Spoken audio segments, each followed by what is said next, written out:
It started with a photograph, an ordinary studio session, a stiff back chair, and a 9-year-old boy whose silence said more than words ever could. The year was 1871 in Jefferson County, Indiana, with a kind of place where everyone knew your last name and the local church doubled as the town hall.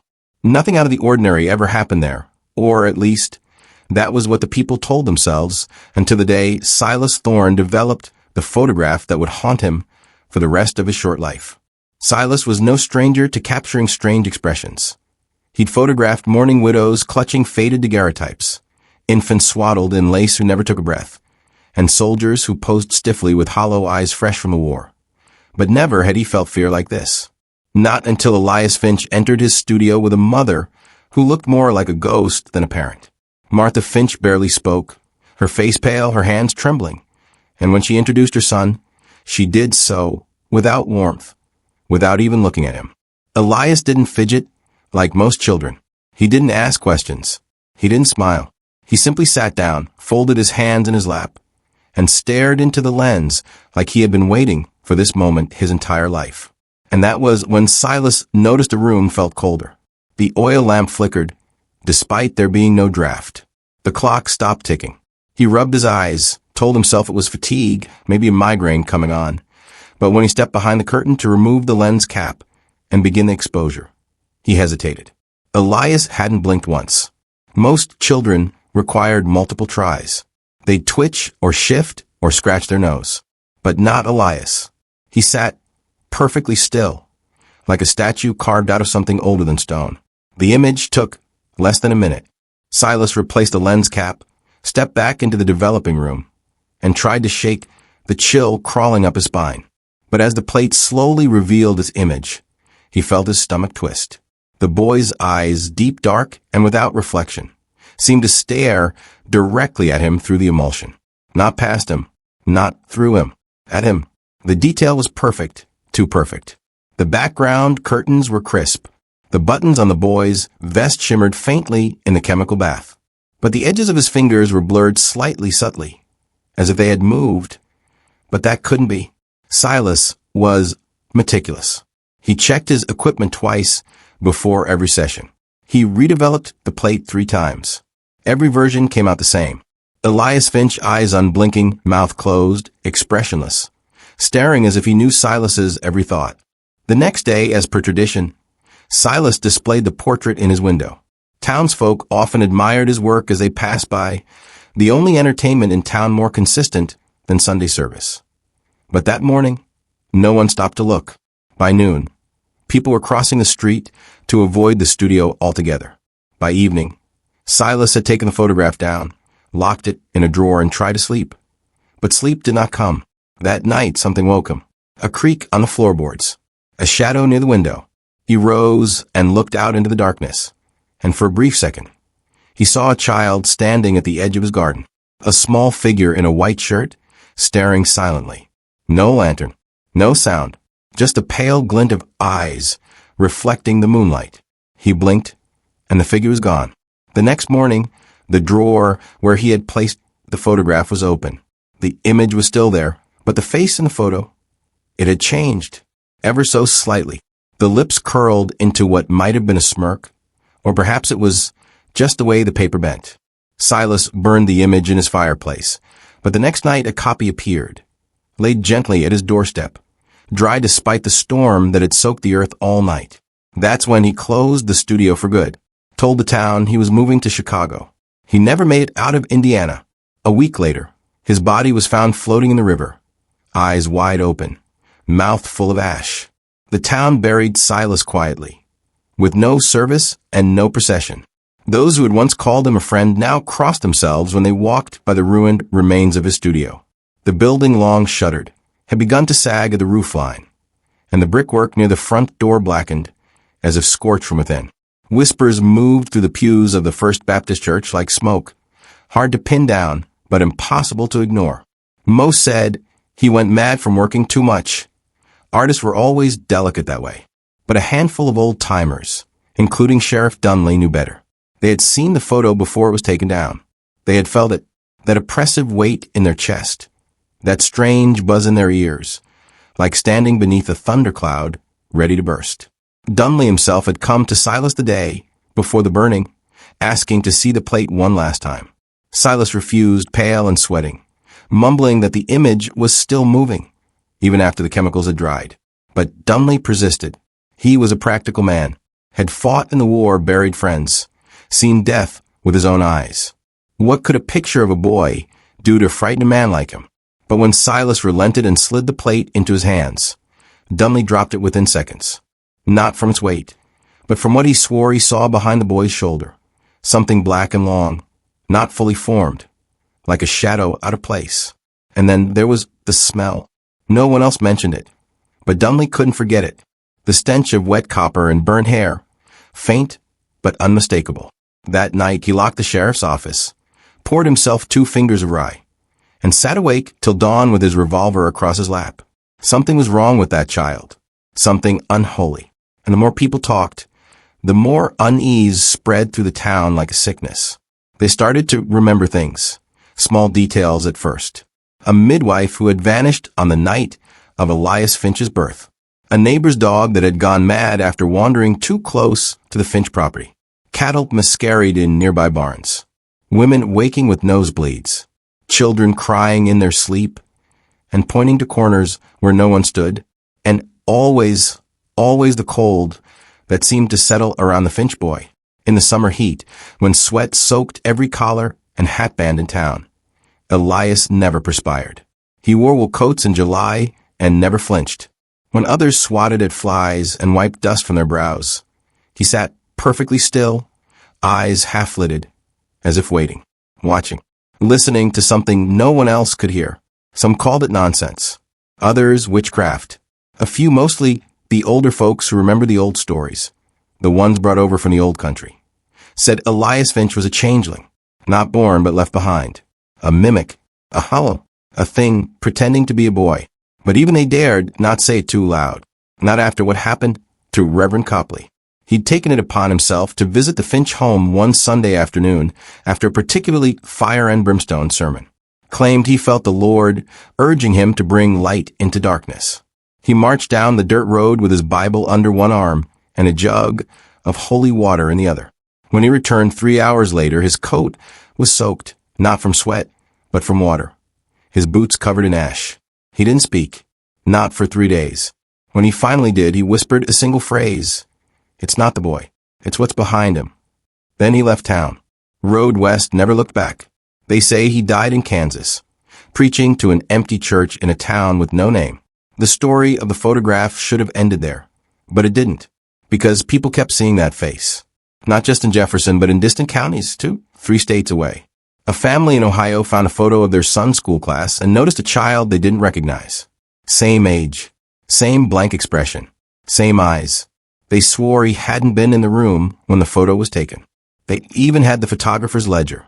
There were only 13 children scheduled for that session. Yet there he was, child number 14. And when they tried to remove the image, to crop it out or scratch it away, the photograph warped, curled, as if resisting. A year later, that same Ohio town reported 3 children missing. No ransom, no trace.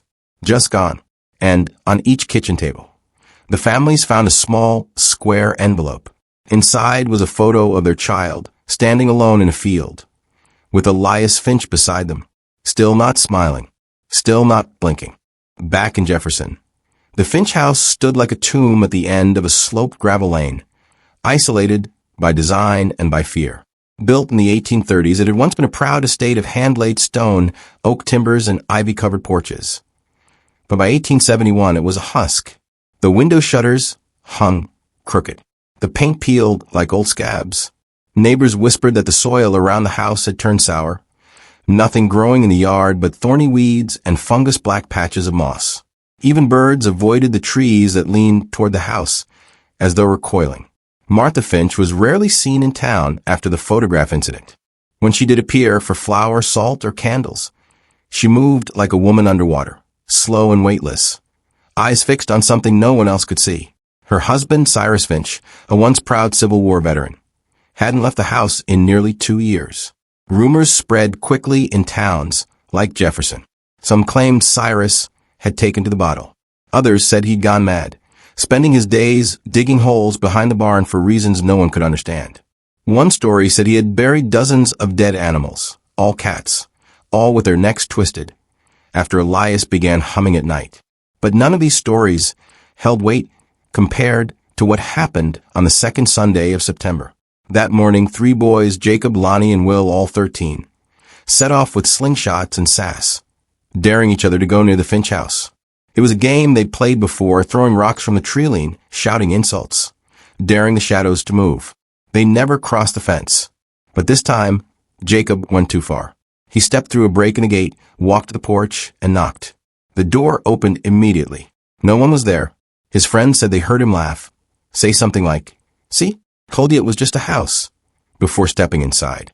He didn't scream. He didn't call out. He simply vanished into the dark.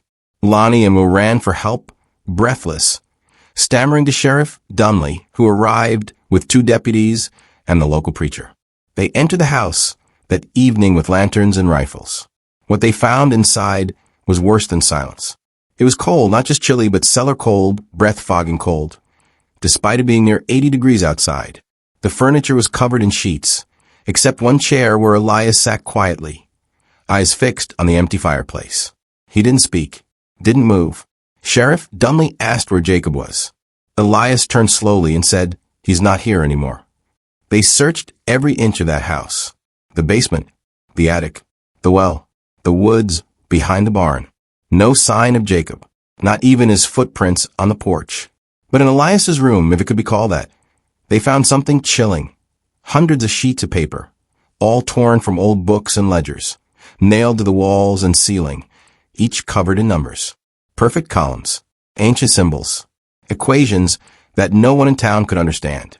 The preacher claimed he saw Latin phrases written backwards. One page had only 3 words written in red ink. He opens first. Dumley ordered the house boarded up and placed a deputy outside to ensure no one went in or out. But the next morning, the boards were torn down from the inside. The deputy was gone. All that remained was his badge, spinning slowly on the front step like someone had dropped it only seconds earlier. After that, the town gave up. The Finch house became curse ground. No one spoke of it above a whisper. Parents warned their children to avoid that side of the county. And as for Elias, no one saw him again, not in person. But the photographs kept appearing. A family in Missouri reported their daughter came home from school holding a small photo she claimed someone had given her. It was of her standing near the schoolhouse, but the teacher swore no such photo had been taken.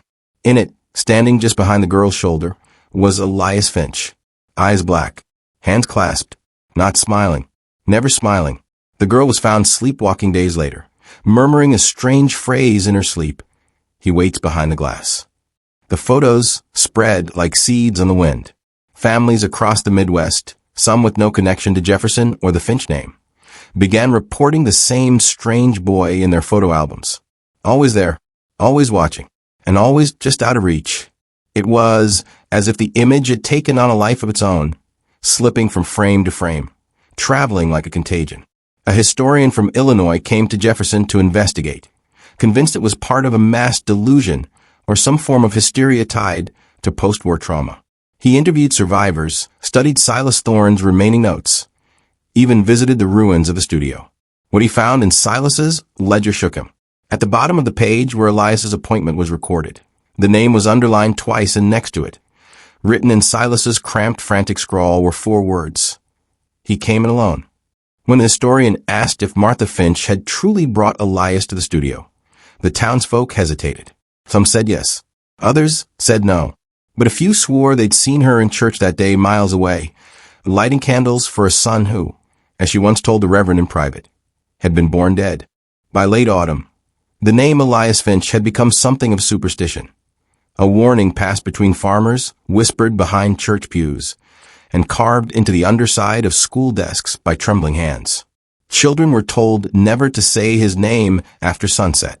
If you saw an unfamiliar boy standing alone on a road, you were to look away and keep walking.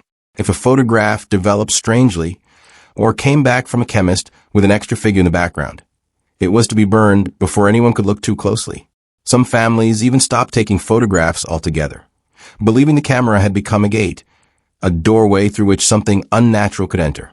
And the more time passed, the harder it became to separate truth from madness. Yet there were facts that even the most skeptical could not ignore.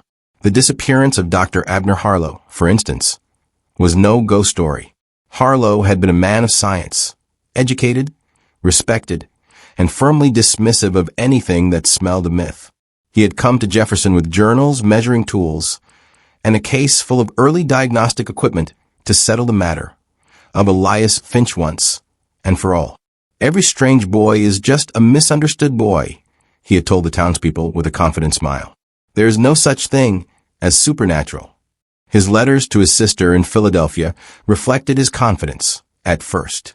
He described the boy as unerringly calm, intelligent, beyond his years, and with an unusual gift for mimicry.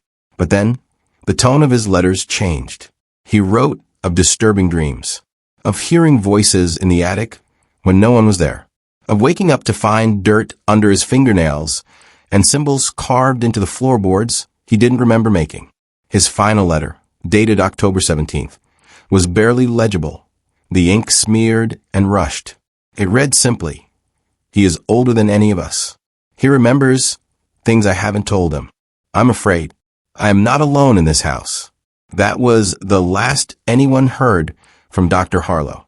When a search party arrived, they found his carriage abandoned by the edge of town, his tools still neatly packed, his trunk unopened, and the keys resting in the driver's seat.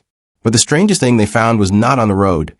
It was inside the Finch house, tacked to the front door with a rusted nail, a photograph of Harlow himself, standing in the Finch parlor with Elias beside him.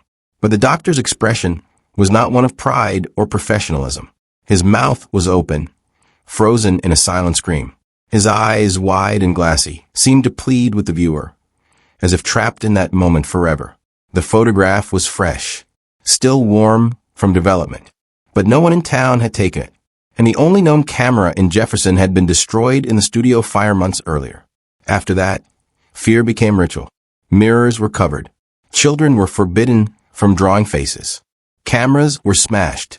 Even the traveling photographers who passed through Indiana stopped visiting Jefferson altogether, their wagons turning away when locals refused to look them in the eye.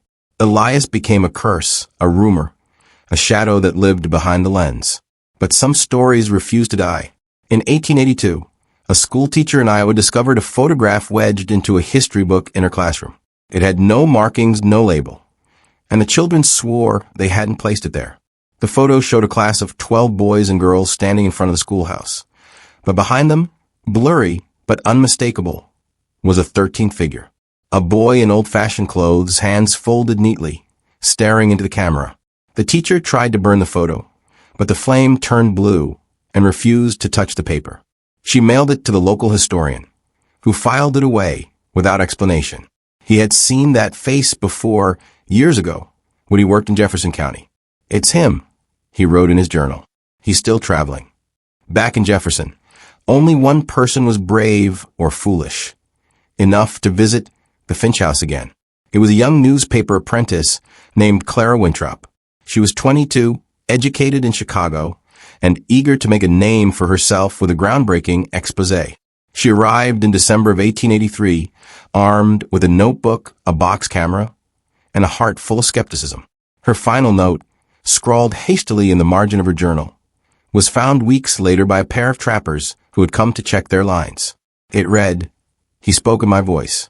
He knew my thoughts. I never said them out loud. The house breathes." Her camera was recovered. Inside, 5 exposures had been taken, for a ruined by light. The 5th showed a young woman, Clara, standing just inside the doorway of the Finch house. Her expression was blank, her eyes glassy. Behind her stood Elias, no older than 9, looking directly into the lens. A perfect replica of the image Silas Thorne had taken 12 years earlier. Nothing about the boy had changed. Not his clothes, not his size, not even the tilt of his head, as if time itself had no interest in touching him. The photograph was donated to the Jefferson Historical Society in 1901 by an anonymous source. It now hangs behind 3 panes of leaded glass, bolted into the wall, wrapped in linen every night. Staff say it hums. very faintly, especially on cold mornings. And every few years, someone new sees it, someone young, curious, unafraid, and insists that the boy in the picture just blinked. But if the story ended with a photograph gathering dust in a museum, perhaps the town of Jefferson could have healed, or at least forgotten. Yet Elias Finch would not stay buried in rumor or glass. His face continued to surface, uninvited, unexplainable, and unchanged. In 1895, a young woman in Wisconsin discovered a tintype photograph tucked between the pages of her grandmother's Bible. The image was of her own father as a boy, standing beside a tree, holding a fishing rod. She recognized the photo immediately. It had once hung in their parlor before the fire. But this version was different. The edges were warped, the contrast too dark, and in the shadows behind her father stood a second child, pale and unreadable, half hidden behind the trunk. The more she looked, the clearer he became. Not smiling, never smiling. Her father, now elderly and senile, took one look at the image and began screaming in German, a language he had not spoken since he was a boy. He refused to sleep that night, repeating the same phrase over and over. He came for me once. He never leaves. When they questioned him, he could only weep. The woman buried the photo in the garden and salted the earth. But that spring, nothing could grow there, not even weeds. And then there was the matter of the school portraits. Starting in the early 1900s, educational institutions across the Midwest began documenting their classes each year with formal photos. Rows of children with stiff collars, bows in their hair, hands clasped neatly. In dozens of these, a single unfamiliar boy appeared. He was always placed at the edge of the frame, always expressionless, always wearing the same early 1870s wool vest. School records contained no such name. Class rosters had no extra students. Teachers dismissed it as printing errors. Photographers blamed exposure issues. But children remembered him. They called him the glass boy, said he watched but never spoke. One even claimed he whispered at recess, asking where the sun slept when it was gone. In 1912, a woman named Edith Mallory, an archivist working in Ohio, began collecting these anomalies. She was methodical, skeptical, obsessed. Her collection grew to over 30 such photographs, each showing the same unnamed child across decades in different towns, among strangers who never recalled him being present. She kept detailed notes, tracing back the earliest known photo to 1871, Silas Thorne's infamous image. She visited Jefferson in the fall of that year to investigate. Locals had long since torn down the Finch house. The land was abandoned. Even animals avoided it. Trees grew in twisted shapes, bark splitting like flesh. Edith camped there for 3 nights. On the 3rd night, she emerged from her tent at dawn, barefoot and pale. Her camera was missing. Her notebook torn to ribbons. But her hands were full. She carried a small wooden frame, charred along the edges. Inside it was a photo, still damp from development. It showed Edith herself, asleep in her tent, and standing over her, his hand resting gently on her shoulder, was the boy, Elias. Her expression in the photo was peaceful. His, as always, was unreadable. She never returned to Ohio. She gave up her work, never spoke of Elias again, and died childless in a sanitarium 30 years later, whispering the phrase, "He belongs to the lens." The Jefferson Historical Society sealed her final photo in a locked drawer labeled item 1871X, citing unexplained behavior among staff exposed to it. Reports included sleepwalking, fainting, and in one case, a man who attempted to follow the boy home by walking straight into the river. His final words were, "He's showing me something, just through the glass." And yet, in every generation, someone seeks the photo. Someone looks for Elias. They say he still walks between frames. That cameras no longer take his image. He takes theirs. That he is not dead, not alive, not even born in the way we understand. He is a moment, a crack in the lens of time. Some believe he was never a boy at all, but a memory of something that should have stayed forgotten, something that feeds on attention, on curiosity, and that every time his photograph is seen, he becomes more real. If that is true, then perhaps this very telling has brought him closer. Perhaps his eyes now linger just over your shoulder, waiting to see if you'll remember his name.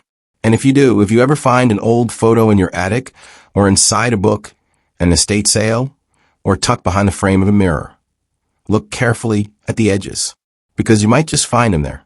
Still 9, still silent, still watching. And if he blinks this time, run. It was not always cursed land. Before the whispers and warp trees, before the name Elias Finch sent cold through town's bones, the Finch farm was a picture of American prosperity. A slice of frontier promise nestled among gentle hills outside Jefferson, Indiana. In the spring of 1863, Caleb Finch purchased 80 acres of thick, wooded farmland at auction, riding in from Kentucky with nothing but a single wagon, a pregnant wife, and a forged letter of credit. A tall man with burnt skin and eyes like flint. Caleb was not known for charm, but for endurance. He built the house himself, with no neighbors within shouting distance, hammering up walls by lantern light while his wife, June, knitted socks and whispered hymns to the unborn child in her belly. The soil was soft then, dark as coffee, and the trees bowed gently as if welcoming the Finch family into their arms. By 1865, a son was born, Peter Finch, and the farm began to grow with him.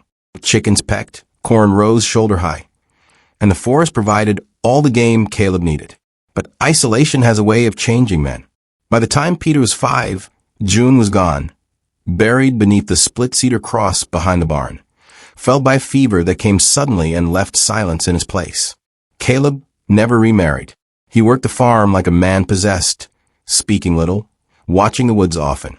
Peter grew into a solemn, pale boy who rarely smiled and always stood too still. There were rumors even then. Locals said the Finch boy was too quiet, that he talked to the trees, that sometimes he could be seen standing in the middle of the field at dusk, arms raised, eyes closed like he was listening to something no one else could hear. Caleb discouraged visitors. The barn door stayed bolted. The windows, even in summer, remained shuttered. But Jefferson was a small town, and gossip crept like vines. One Sunday in 1870, the preacher's wife spotted Caleb in town, hair uncut, hands shaking, arguing with the dry goods clerk over whether the sugar was fresh enough to keep the boy calm.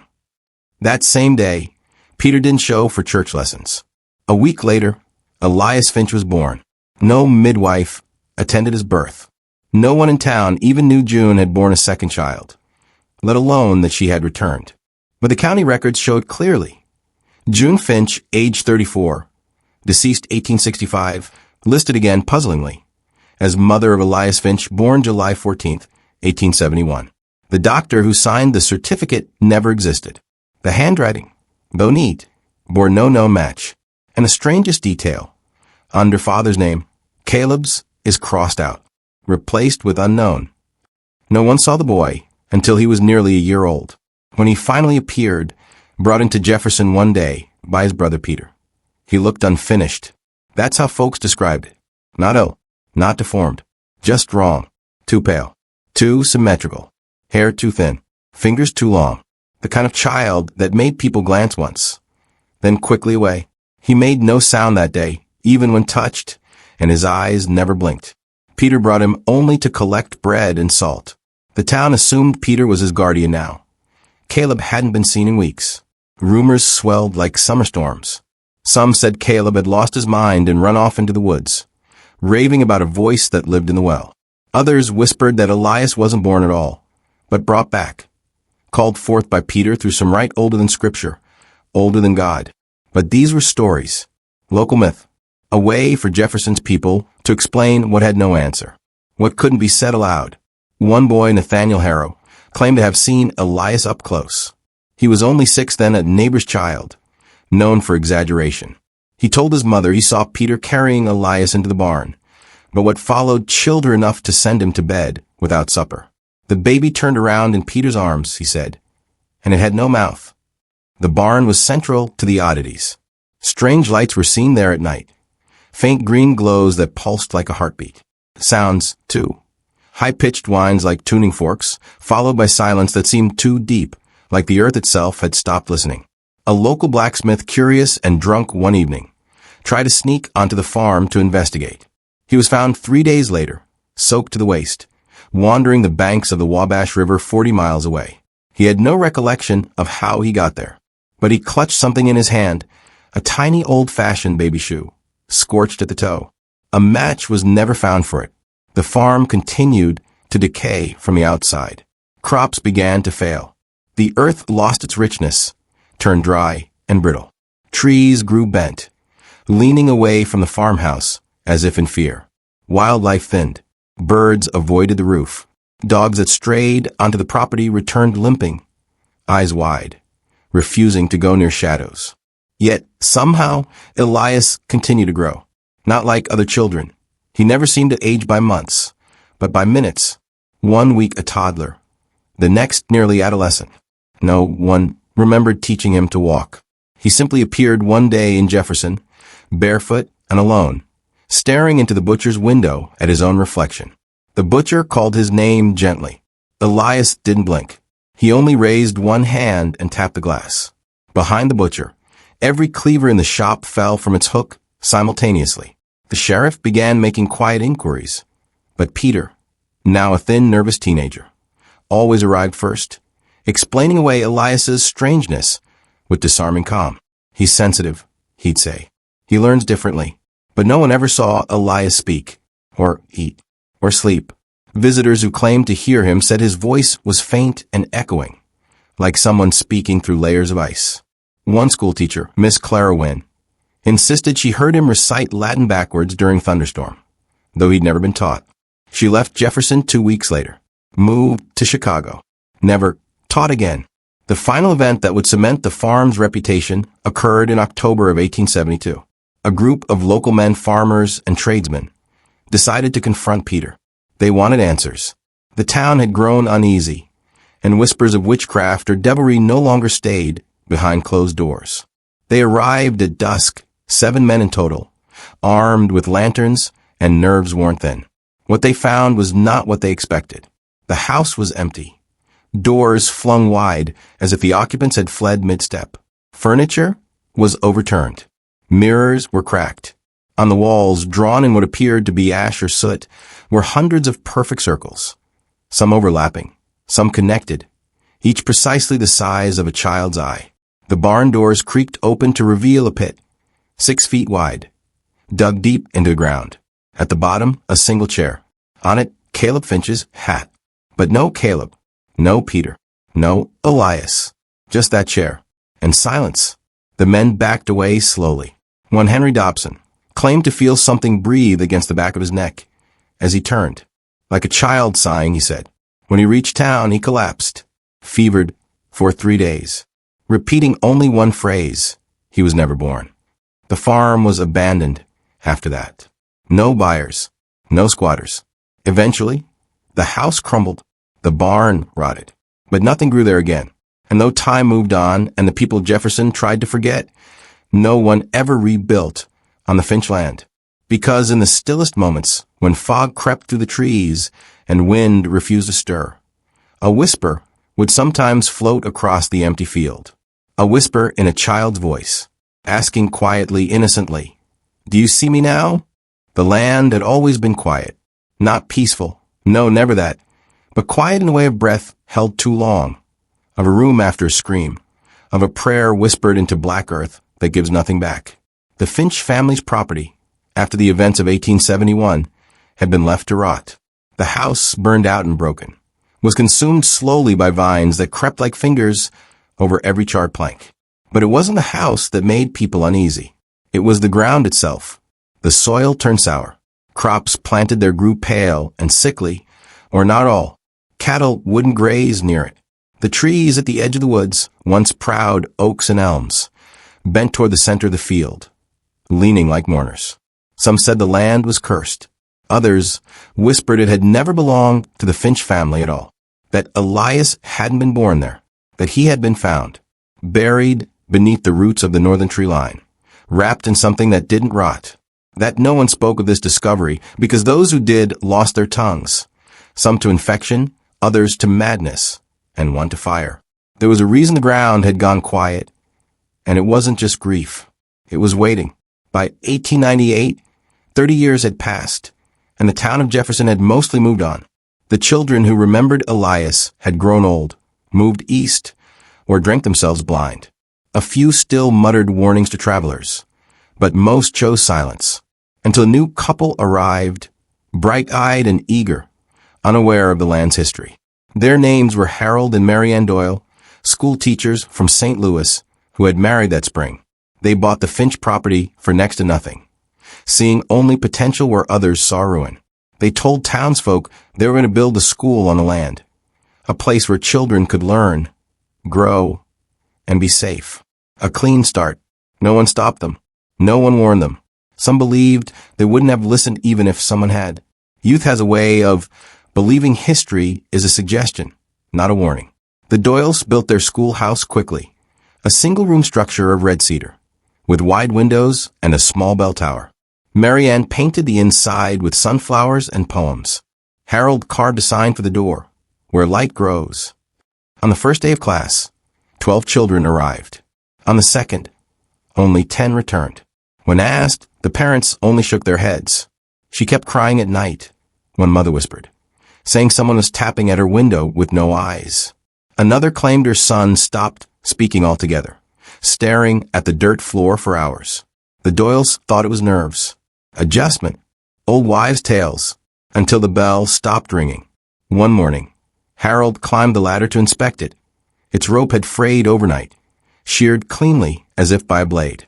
When he opened the bell housing, he found a nest of old newspaper clippings stuffed inside. All of them were dated 1871. All of them mentioned Elias Finch. Some described the photograph.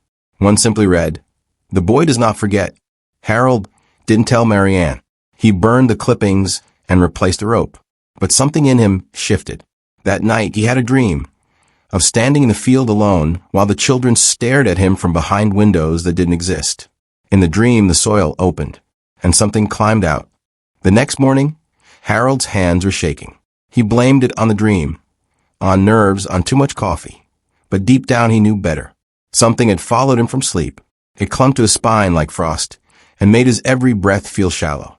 When he stepped outside, he noticed the ground looked different.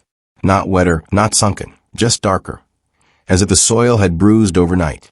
When he bent to touch it, it was ice cold, too cold for July. He tried not to think of it. That day, only 8 children arrived. One of the boys, a pale, nervous thing named Thomas, refused to enter the schoolhouse.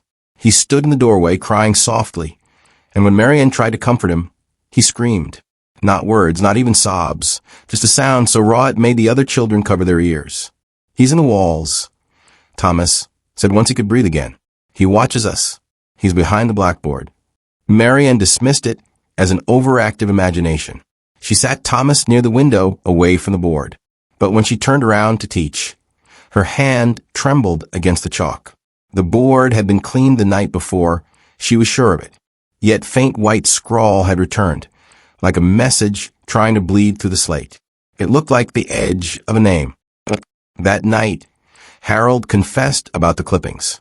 He told her everything. The dream, the nest and the bell. The whispers he thought he heard when standing alone outside. Marianne listened in silence. She didn't argue. She didn't call him foolish. Instead, she opened her desk drawer and revealed what she had hidden from him. A photograph she found buried in the far corner of the property beneath a loose floorboard of the outhouse. It was damaged, water-stained, but clear enough to make out the shape of a boy with unnaturally wide eyes. "I've seen him," she whispered. "Not in dreams. In the reflection of the windows. In the well bucket. Once I saw him behind me in the mirror, standing where you were supposed to be." Harold's face went pale. For a long time, neither of them spoke. Then Harold stood and walked to the small bookshelf he had built himself during their first week on the land. He pulled the books out one by one until he reached the back panel. Behind it was a second photo, not of the boy, but of the field, taken decades ago, long before they arrived. And in the corner of the image, by the old oak tree, stood a figure. Slight, distant, a silhouette of a child that hadn't been there when the photo was taken, according to the note on the back. Spring, 1871. Before the child disappeared. That was the word. Not died. Disappeared. The field had taken him. Or maybe they both thought in that same breathless moment. Maybe it hadn't taken him at all. Maybe it had given him back. Marianne didn't sleep that night. Neither did Harold. They sat on the porch until dawn, watching the field, watching the soil, listening for the bell they hadn't rung. By the third week, the town had begun whispering. Children returned home with strange drawings in their books, spirals, black suns, and eyes that watched from behind stick figure houses. One mother claimed her daughter refused to speak entirely, simply pointing at her throat and drawing a straight line across it with her finger. Another father swore he saw his son digging in the yard at midnight, barefoot in the frost, whispering to something he called the one beneath. All of them had something in common. They had children enrolled in the Finch school. The townsfolk didn't confront Harold or Marianne directly. No, it started subtly. Storekeepers looked away when Harold walked in.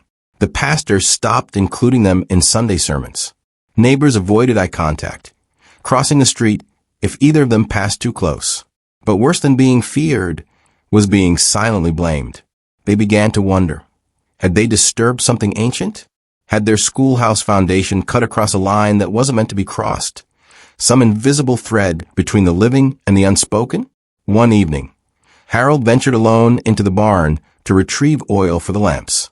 Inside, he noticed the hay had been disturbed, not trampled, combed almost in neat little lines, like fingers moving with purpose. At the far end of the barn near the stable wall lay a mound of earth that hadn't been there the day before. Atop it, something small and white gleamed under the lantern's light. A tooth, child-sized, perfectly clean. He buried it outside before Marianne could see. But that night, the whispers returned. They didn't come from inside the house. They came from under it, crawling upward through the floorboards like roots breaking through stone. Marianne's face turned toward the sound as if in trance, and Harold had to shake her by the shoulders to wake her from whatever had pulled her mind away.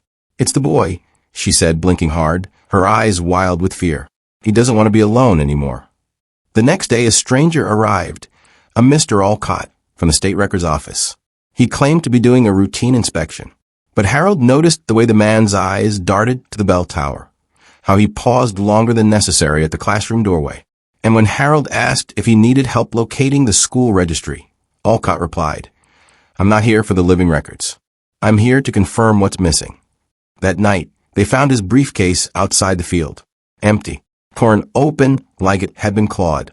Alcott himself was never seen again. And in the dirt by the gate, someone, or something, had scratched a single word into the soil. Home. It rained for 3 straight days after Mr. Alcott vanished. The kind of rain that doesn't cleanse, only soaks and rots. Water pooled at the corners of the schoolhouse, turning the dirt walkways into black sludge. Inside, the children grew quieter. They still came, though fewer each day. The parents didn't want them there, but the children begged in strange, breathless voices. Some refused to eat. One girl, Abigail, stared for hours at a crack in the wall and whispered. He said, "I'd forget my name if I stopped looking." Another boy arrived drenched in mud and refused to explain where he had slept the night before. He only said, he wanted me to see the roots. They're not supposed to move like that. Marianne's hands trembled constantly now. She wrote letters, long, pleading letters to her sister in Ohio, asking they could come visit for a while, maybe forever. She never sent them. The postman hadn't returned since Alcott disappeared. One night, unable to sleep, Marianne walked to the classroom alone. She lit a single oil lamp and sat behind the teacher's desk. The shadows on the blackboard seemed to twitch, though the air was still. She reached for the eraser, and as it touched the slate, she felt something cold seep into her palm. So cold it burnt. She dropped it and gasped. A message had been written faintly beneath the last lesson. A child's handwriting, smudged and crooked. "He buried me here." Her breath caught. She turned, and there, in the center of the room, stood the boy. For the first time, not in reflection, not in dream, he was real. Filthy, white nightshirt. Hands too long. Eyes dark like unlit lanterns. No pupils. No life. Just endless, wet black. He didn't move. Didn't blink. Marianne couldn't scream. The air around her thickened, like syrup in her lungs. The boy slowly raised his hand and pointed, not at her, but at the floor beneath her chair. A board creaked. Marianne bolted from the room and didn't stop until she collapsed on the porch steps. When Harold found her, she was sobbing. "He's under us," she said. Not one. Many. It's not just him, Harold. They dug that night. Not with tools, but with their bare hands. The earth behind the schoolhouse was soft. Too soft, like it wanted to be opened. Inches beneath they found cloth. Shreds of children's clothing. Scraps of ribbon. A small shoe. And then bones. Tiny bones. Curled into fetal positions. Some were clutching objects. Buttons, string dolls, a piece of broken chalk. There were 6. Maybe more. Marian screamed, so loudly her throat bled. And then, as they stood over the pit, the bell rang. The bell hadn't rung in weeks. Its rusted tongue was still, unmoved by wind or hand. Yet in the thick air of that night, its toll sliced through the rain like a scream wrapped in iron. 1, 2, 3. Each chime shook the schoolhouse and trembled in their bones. Marian clutched Harold's arm. Blood and dirt streaked across her face, her eyes wide with animal terror. He's calling them, she whispered. He's not alone anymore. As the bell echoed into silence, the earth around the shallow grave began to sink, subtle at first, like breath being drawn in, then deeper, collapsing inward as if something below was waking up, stretching in the dark. Harold grabbed Marianne's hand and pulled her away, just in time. The soil gave way completely, caving into a hollow beneath. The smell that escaped was not a rot. It was older, stranger. A scent like wet stone and iron, like something buried before language had names for death. From the pit, voices rose, childlike but not innocent. They spoke in broken verses, rhyming nonsense, words that looped in on themselves like mirrors facing mirrors. The whispers clawed at Marianne's sanity. She dropped to her knees, holding her ears, weeping. Make it stop, please God, make it stop. But Harold, pale as frost, stepped toward the pit. You brought them here, didn't you? He said, not knowing who he addressed. This wasn't us. It was always here. And then he saw it. Behind the collapse, in the far wall of the pit, carved into the roots of an ancient tree, was a door. Not made of wood or metal. Not physical. But it pulsed, as if alive, stitched together by the names of children long forgotten. Harold reached down, not knowing why, not caring anymore. His fingers brushed the edge, and a scream blasted through him, not from his mouth, but through every nerve in his body. Vision slammed into his mind. The boy not born but summoned. The school not built but revealed. The children not lost but taken, fed into something that hungered in silence. And Marianne, sweet, trusting Marianne, had always heard calling. That was why she chose this land, not to teach, but to obey. The realization broke Harold. He turned to her, trembling. What did you do? She looked up at him, a crooked smile breaking through her tears. I only listened, she said. They promised we'd be remembered. Behind them, the pit shifted again, and from the void beneath the tree, small hands reached upward. The fog never lifted that morning, not truly. It only shifted, thickening and thinning in slow pulses like breath exhaled from some unseen mouth. By dawn, Finch Hollow was wrapped in a silence so total. Even the wind dared not speak. The church bell tower stood frozen in haze, its rusted clapper unmoving. But deep inside the schoolhouse, Peter Finch sat alone at his desk, his legs dangling above the dusty wooden floor, swaying slightly. He hadn't moved in hours. His eyes, glassy and wide, stared toward the far wall where a series of strange carvings now danced across the surface, etched not by hand but by heat, as though something beneath the surface had burned them into the plaster. Peter's breath was shallow. The boy was murmuring in a voice barely above a whisper, words that didn't belong in any known tongue. If you leaned close, you might recognize some syllables, a child's lullaby twisted sideways, a nursery rhyme cracked like porcelain. Outside, the townsfolk gathered slowly, drawn not by alarm but by instinct, the way animals might gather before storm. No one had rung the bell.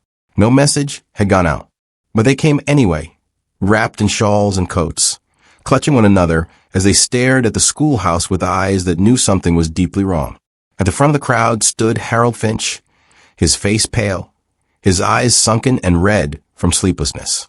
Next to him, Marian seemed oddly calm, her hands folded before her, her mouth curved into something between reverence and grief. It's begun, she whispered. He's listening now. The townspeople didn't understand what she meant. Not yet. But some of them remembered the strange cries that had echoed through the fields the night before. Some had heard children's voices outside their windows long after midnight, giggling and humming songs no child in Finch Hollow had ever been taught. Others had seen movement at the tree line, small figures darting behind trees, glowing eyes that blinked only once before disappearing. Rumors took shape, like fog. Was it ghosts? A curse? A sickness that started in the mind and spread like rot? But none of them dared speak it aloud. Inside, the temperature had dropped. Frost formed on the edges of Peter's desk, his breath a visible wisp. Then, with a single sudden jerk, the boy stood up.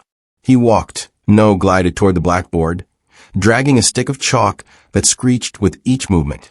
The room filled with the unbearable sound of friction, nails against stone, until finally he stopped and stepped back. The word he'd written was simple: open. Then he turned around and looked directly at Harold, though the man had not yet entered the room. Harold felt it anyway, a prickling sensation on the back of his neck, a sudden certainty that the boy knew where he was, knew he was watching.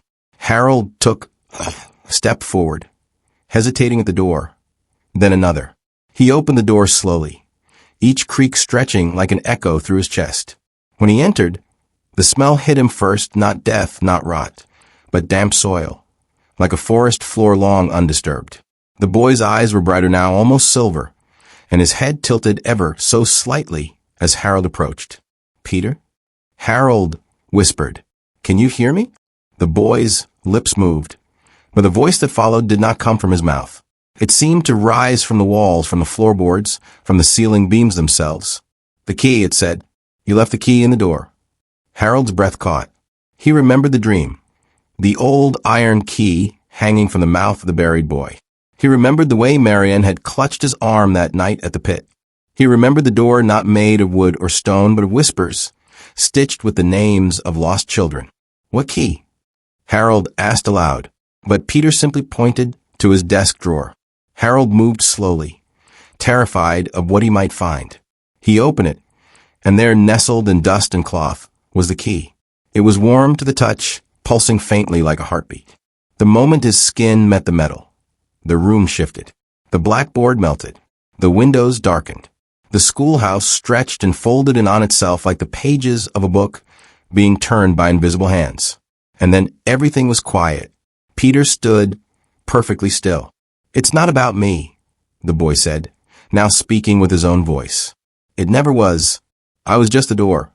Before Harold could ask what that meant, the floor beneath Peter split open, not violently, but smoothly, like skin parting for a blade. A soft golden light spilled upward, and with it came a sound of music, soft, sad, and impossibly beautiful. Harold reached out instinctively, but Peter shook his head. "You can't follow," the boy said. "Not yet." And then he was gone, swallowed by the light. The floor closed behind him. Harold collapsed to his knees, the key falling from his fingers and clinking to the ground. Marian entered silently, kneeling beside him. "It's the threshold," she said. "He's crossed it." "That was the bargain." "What bargain?" Harold rasped. "What did you give them?" Marianne's eyes filled with tears, but she did not cry. "My silence," she said. "And now it's your turn." The moment she said it, Harold felt the weight settle on his chest.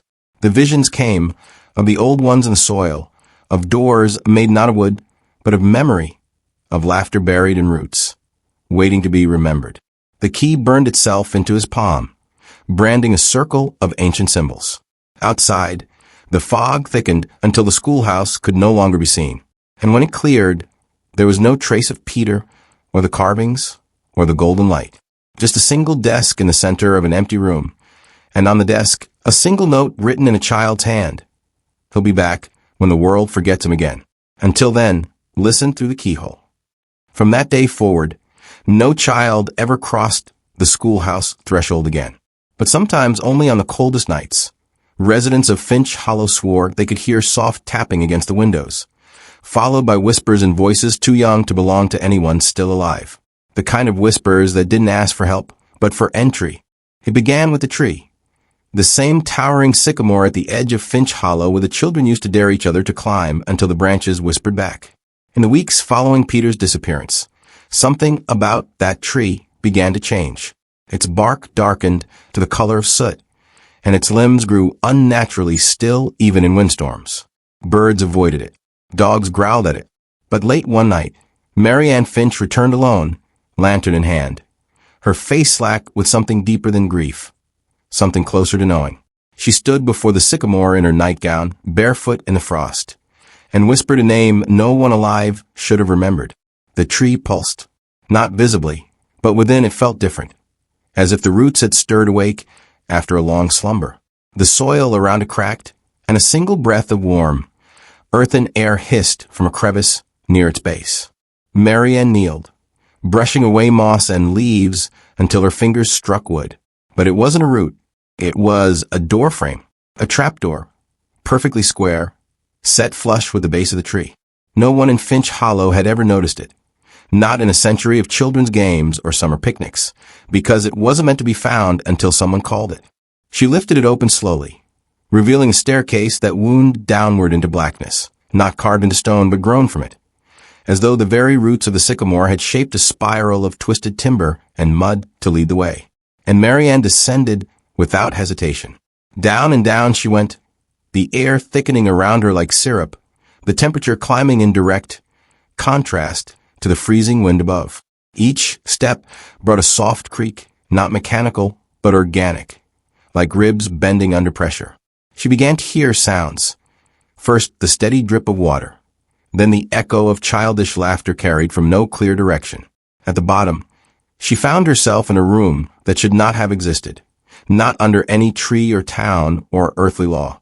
It was circular, carved with impossible precision into the roots of the sycamore, and in its center was a small house, no larger than a child's playroom, with walls of bark and windows of amber that glowed faintly from within.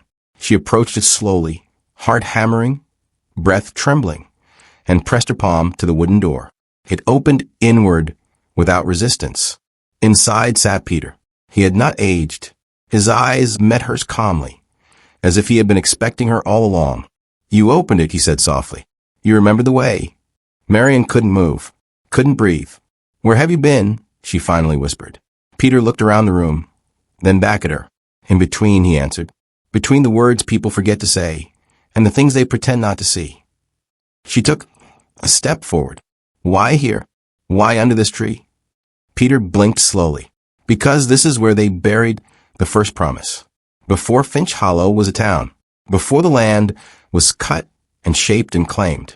This is where they first spoke. The age." Mary Ann asked, though she already knew. The room dimmed. The walls began to hum, not from wind or vibration, but from voices. Dozens, hundreds, thousands. Children's voices. Men, women, all whispering at once.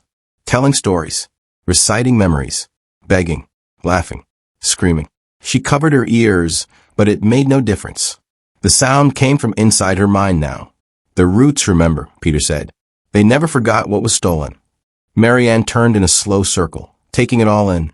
The twisted symbols etched into the walls, the smell of damp history, the floor pulsing beneath her feet. "What do they want from me?" she asked finally. "The truth," Peter replied. "They want their names spoken again. They want to be let back in." "Back into what?" Her voice was trembling. Peter's eyes flashed silver. "The world." Suddenly the lights dimmed further. The small amber windows turned black. An entire chamber quaked, not with violence, but with intention, like a body drawing breath before it screams. A shape began to form in the far wall. A door identical to the one in the schoolhouse, outlined in blue flame. "They're ready," Peter said, standing. "They want to trade." "Trade what?" Mary Ann gasped. "A child for a memory. A soul for silence. A life for a story that will be told forever." "No." She shook her head, stepping back. "You don't mean—" "I stayed because they let me," Peter said, eyes soft now. "Because I was born from the forgetting. But you still remember. That makes you valuable." Mary Ann fell to her knees. "Please," she whispered, "take me instead." Peter didn't smile, but something in his face softened. "That's not how the trade works. You have to give the forgetting willingly." Mary Ann looked toward the glowing door. "What happens if I refuse?" "They'll take it anyway," Peter said. "But it will hurt." She hesitated, heart torn between horror and inevitability.